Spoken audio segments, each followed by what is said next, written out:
പിതാവിന്റെയും പുത്രന്റെയും പരിശുദ്ധാത്മാവിന്റെയും നാമത്തിൽ ആമേൻ.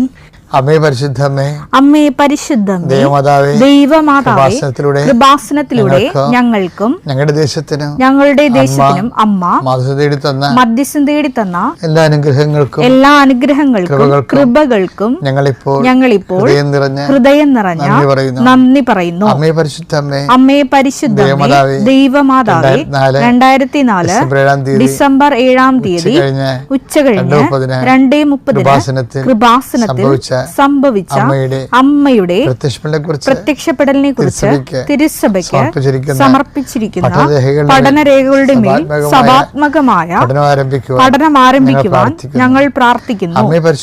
അമ്മേ പരിശുദ്ധമേ, ഭൂസ്വർലോകങ്ങളുടെ രാജ്ഞിയായ അങ്ങയ്ക്ക് ഭൗമ സംരക്ഷണത്തിനായി പ്രപഞ്ചപ്രകൃതിയെ തന്നെ തിരുസഭ പ്രതിഷ്ഠിക്കുവാൻ ഈ പ്രത്യക്ഷീകരണ വഴി ഇടയാക്കണമേ. പരിശുദ്ധമ്മേ, ജപമാല മാതാവേ, സകല കൃപാസനം പ്രാർത്ഥനകളോടും ചേർത്ത് ഞങ്ങളിപ്പോൾ പ്രാർത്ഥിക്കുന്ന ഈ കുടുംബത്തിന്റെ പ്രത്യേക നിയോഗം പറമക്കളെ.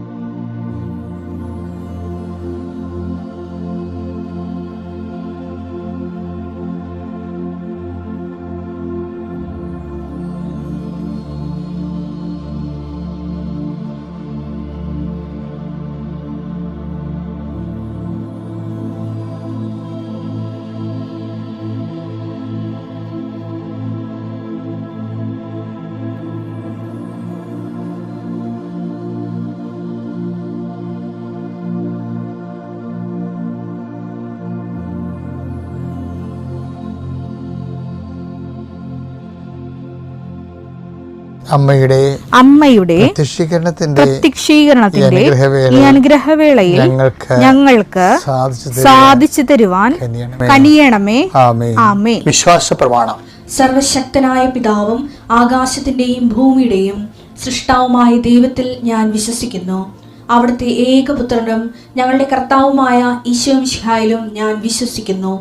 ഈ പുത്രൻ പരിശുദ്ധാത്മാവിനാൽ ഗർഭസ്ഥനായി കന്യകാമറിയത്തിൽ നിന്ന് പിറന്ന് പൊന്തിയോസ് പീലാത്തോസിന്റെ കാലത്ത് പീഡകൾ സഹിച്ച് കുരിശിൽ തറയ്ക്കപ്പെട്ട് മരിച്ച് അടക്കപ്പെട്ട് പാതാളങ്ങളിൽ ഇറങ്ങി മരിച്ചവരുടെ ഇടയിൽ നിന്ന് 3-ാം നാൾ ഉയർത്ത് സ്വർഗത്തിലേക്ക് എഴുന്നള്ളി സർവശക്തിയുള്ള പിതാവായ ദൈവത്തിന്റെ വലതുഭാഗത്തിരിക്കുന്നു. അവിടെ നിന്ന് ജീവിക്കുന്നവരെയും മരിച്ചവരെയും വിധിക്കുവാൻ വരുമെന്നും ഞാൻ വിശ്വസിക്കുന്നു. പരിശുദ്ധാത്മാവിലും ഞാൻ വിശ്വസിക്കുന്നു.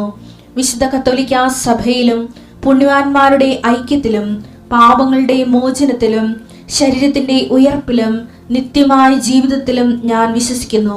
ആമേൻ. സ്വർഗ്ഗസ്ഥനായ ഞങ്ങളുടെ പിതാവേ, അങ്ങയുടെ നാമം പൂജിതമാകണമേ. അങ്ങയുടെ രാജ്യം വരണമേ. അങ്ങയുടെ തിരുമനസ് സ്വർഗത്തിലെ പോലെ ഭൂമിയിലും ആകണമേ.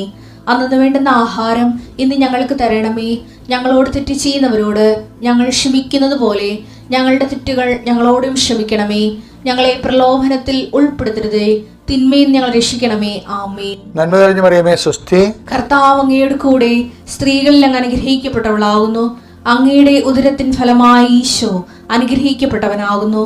പരിശുദ്ധ മറിയമേ, തമ്പുരാന്റെ അമ്മേ, പാപികളായ ഞങ്ങൾക്ക് വേണ്ടി ഇപ്പോഴും ഞങ്ങളുടെ മരണസമയത്തും തമ്പുരാനോട് അപേക്ഷിക്കണമേ. ആമേൻ. കർത്താവിന്റെ ഉന്നതമായ നാമത്തിന് സ്വസ്ത്രം ചെയ്യുന്ന കർത്താവിന്റെ വിശുദ്ധ പൗരോഹിത്യത്തെ മഹത്വപ്പെടുത്തണമേ. കർത്താവ് സഭയിലുള്ള സാന്നിധ്യം ഉടമാക്കണമേ.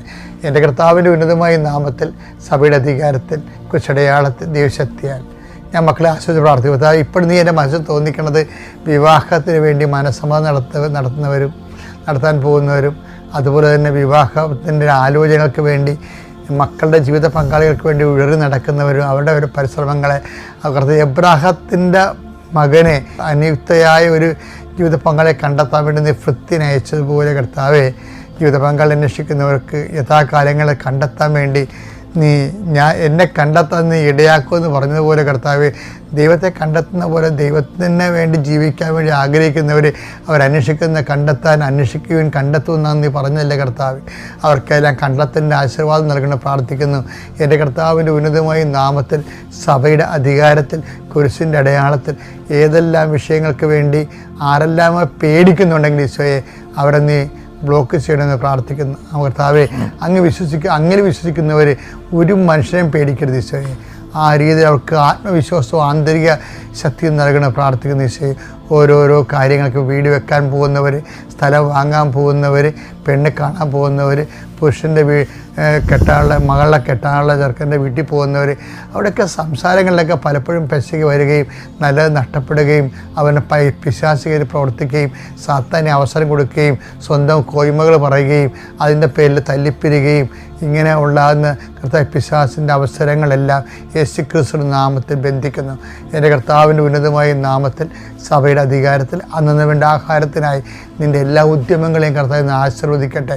നീ ആശ്രയം വെച്ചിരിക്കുന്നവർ അതിൽ നിന്ന് സ്കിപ്പായി പോകാതിരിക്കാൻ വേണ്ടി യേശുക്രിസ്തു നാമത്തെ ഞാൻ ബന്ധിക്കുന്നു. Lord Jesus Christ, pour out His Spirit, touch with the fire finger, soak with the precious blood.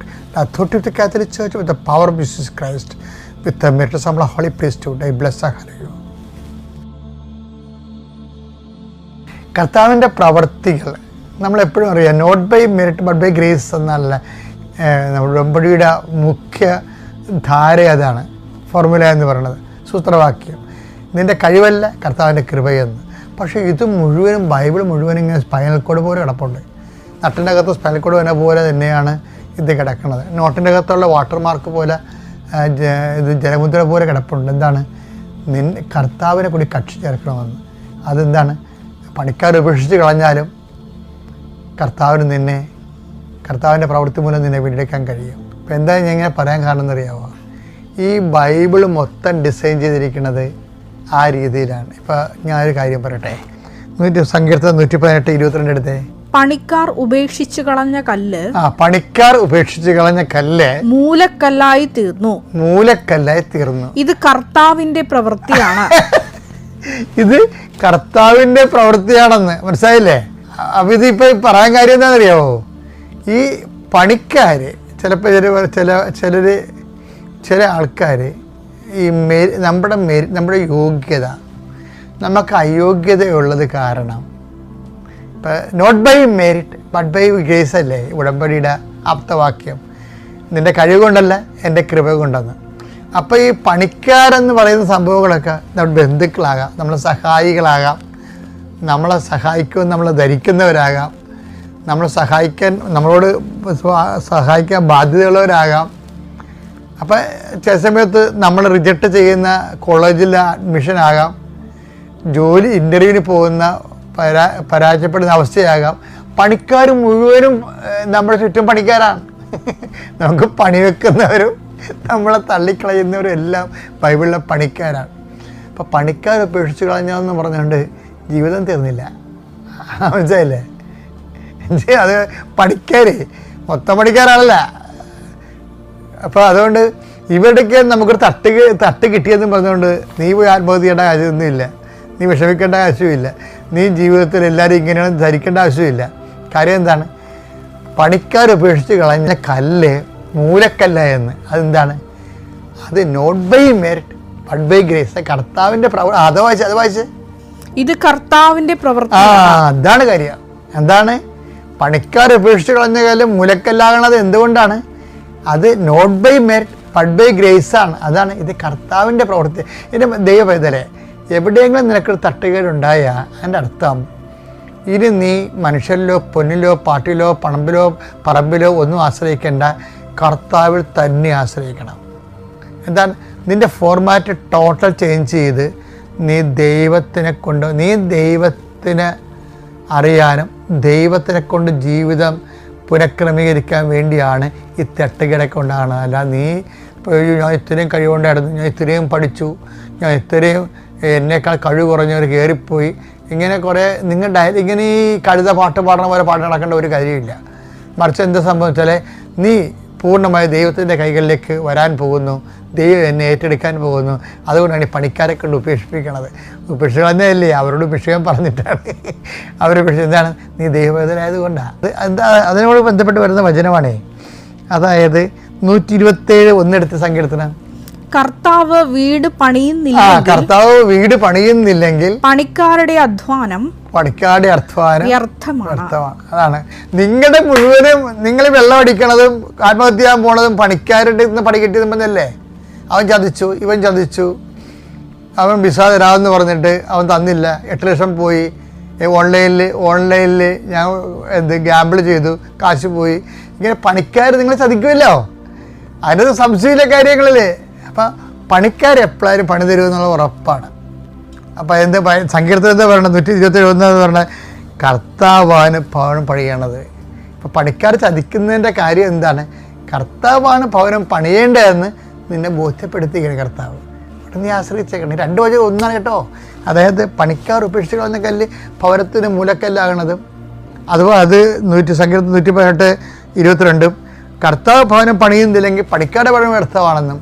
അപ്പം ഈ പണി വ്യർത്ഥമാകുന്ന പണിക്കാർ പണിഞ്ഞാലും നമ്മളെ സഹായിച്ചാലും അത് വ്യർത്ഥമാണ്. എന്താ കാര്യം? കർത്താവ് ഭവനം പണിയണം. പണിക്കാർ ഉപേക്ഷിച്ച് കളഞ്ഞാലും കുഴപ്പമില്ല. കാര്യം എന്താണ്? കർത്താവ് അതിനെ മൂലക്കല്ലാക്കും. അപ്പം കർത്താവ് തന്നെയാണ് ഇതിൻ്റെ അകത്തുള്ള പ്രധാനപ്പെട്ട ഫോക്കൽ പോയിന്റ്. അപ്പം കർത്താവിൻ്റെ ഫോക്കൽ പോയിന്റ് ആയിട്ട് അങ്ങോട്ട് ജീവിതം റീഅറേഞ്ച് ചെയ്താണല്ലോ, അടിപൊളിയായിരിക്കും. Thank you.